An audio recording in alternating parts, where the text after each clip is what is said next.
दोस्तों आज बात करते हैं हमारे एक और पड़ोसी देश बांग्लादेश की। दोस्तों बांग्लादेश की कहानी बड़ी दिलचस्प रही है क्योंकि 2009 के बाद वहां की प्रति व्यक्ति आय लगभग 3 गुनी हो गई है और वहां का जो ग्रोथ रेट है वो इंडिया से भी ज्यादा रहा है। दोस्तों अभी हाल ही में वहां पे चुनाव हुए जिसमें कि शेख हसीना 5वीं बार प्रधानमंत्री बनने जा रही है। आइए दोस्तों आज की वीडियो में जानते हैं कि बांग्लादेश में शेख हसीना को हराना इतना मुश्किल क्यों है और इनकी जीत के भारत के लिए क्या मायने हैं।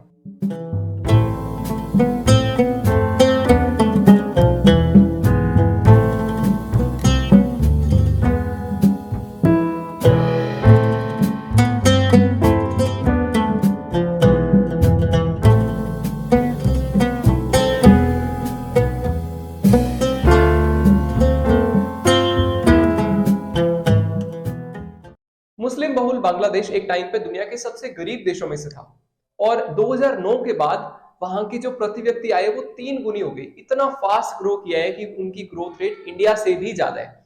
दोस्तों अब इसके पीछे रीजन कई सारे हैं, लेकिन एक रीजन ये बहुत बड़ा है कि वहां पे टेक्सटाइल इंडस्ट्री ने बहुत फास्ट ग्रो किया है। आज चाइना के बाद दुनिया का दूसरा सबसे बड़ा कपड़ा उत्पादक देश बांग्लादेश ही है।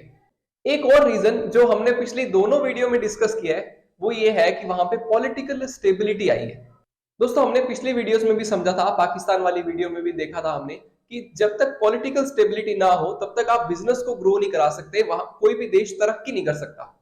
लेकिन बांग्लादेश में हमें पॉलिटिकल स्टेबिलिटी देखने को मिलती है। 1996 के बाद शेख हसीना कंटिन्यू पीएम रही है वहीं की और इसी वजह से कहीं ना कहीं वहां पे जो बिजनेस है वो ग्रो किए हैं और टेक्सटाइल इंडस्ट्री का ग्रो करना भी उसी का ही एक एग्जांपल है। दोस्तों शेख हसीना को हराना मुश्किल क्यों है, इसके कई सारे रीजन है। इसमें पहला रीजन है कि उनका फेस ही बड़ा इंपॉर्टेंट हो गया है। जो विपक्षी पार्टी है वो इस बार चुनाव में ये मांग कर रही थी कि शेख हसीना को प्रधानमंत्री के पद से हटा दिया जाए और किसी स्वतंत्र व्यक्ति की निगरानी में चुनाव करवाए जाए।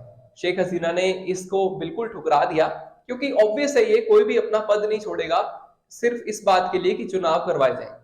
और उसी के बाद विपक्षी पार्टियों ने चुनाव का बहिष्कार कर दिया। अब चुनाव में बचे कौन, जो शेख हसीना की पार्टी के लोग हैं या फिर जो थोड़े बहुत स्वतंत्र कैंडिडेट हैं, तो जीत उनकी लगभग तय ही थी। दोस्तों वहां पे जो विपक्षी पार्टी है उनकी बड़ी इंटरेस्टिंग स्टोरी है। जो पिछले पीएम थी वो भ्रष्टाचार के आरोपों में नजरबंद और जो पीएम के बेटे हैं वो लंदन में रह रहे हैं और वहीं से काम की देखरेख कर रहे हैं। 2004 में शेख हसीना पे ग्रेनेड से हमला हुआ था जिसके अंदर 20 लोग मारे भी गए थे और खुद शेख हसीना भी घायल हो गई थी। दोस्तों इस साजिश के पीछे जो पूर्व पीएम के बेटे हैं जो लंदन में रहते हैं उन्हीं का हाथ बताया गया है, लेकिन वो खुद इन आरोपों को बिल्कुल नकारते रहे हैं।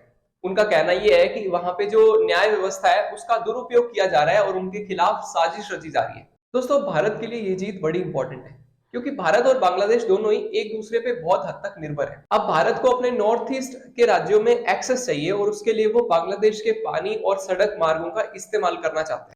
और कहीं ना कहीं बांग्लादेश भी ये बात अच्छे से जानता है कि जब तक भारत उसके साथ है तब तक वेस्ट या फिर यूएस कोई भी सैंक्शन लगाए तो उसका कोई बहुत बड़ा इंपैक्ट बांग्लादेश पे आएगा नहीं। अब सैंक्शंस क्यों लगाए जा रहे हैं, इसके पीछे रीजन है बेसिकली मानवाधिकार हनन का और वहां के जो विपक्षी नेता हैं उनको कई बार जेल में डाला गया है सरकार विरोधी प्रदर्शनों को लेके। अब इसके पीछे विदेशी मीडिया और पत्रकारों का ये बोलना है कि कहीं ना कहीं वहां पे मानवाधिकारों का हनन हो रहा है और सरकार अपने अधिकारों का दुरुपयोग कर रही है। अब इसी चीज को लेके जो वेस्टर्न कंट्रीज है वो काफी सख्त है और उन्होंने बांग्लादेश पे सैंक्शंस भी लगाए क्योंकि बांग्लादेश का जो ज्यादातर कपड़ा है वो निर्यात होकर यूएस और वेस्टर्न कंट्रीज में ही जाता है, इसीलिए उनका इंपैक्ट तो सीधा सीधा बांग्लादेश पे पड़ेगा।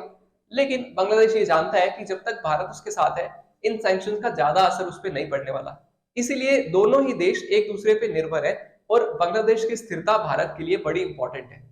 अब कहीं ना कहीं भारत को एक डर और भी है कि अगर मालदीव की तरह वहां पे भी प्रो चाइनीज गवर्नमेंट बनती है तो ये भारत के लिए कहीं से भी अच्छा नहीं है क्योंकि वो जो चिकन स्नैक वाला एरिया है जो कि एक 20 किलोमीटर का जैसा कॉरिडोर है वो बांग्लादेश की सीमा से ही होके निकलता है और वो भारत के लिए बड़ा इंपॉर्टेंट है क्योंकि वो ही भारत को भारत के नॉर्थ ईस्ट राज्यों से जोड़ता है। अब अगर वहां पे प्रो चाइनीज गवर्नमेंट रहती है तो हो सकता है कि भारत को उस एक्सेस में मुश्किल हो, तो ऐसे देश में प्रो चाइनीज गवर्नमेंट का रहना भारत के लिए कहीं से भी अच्छा नहीं है।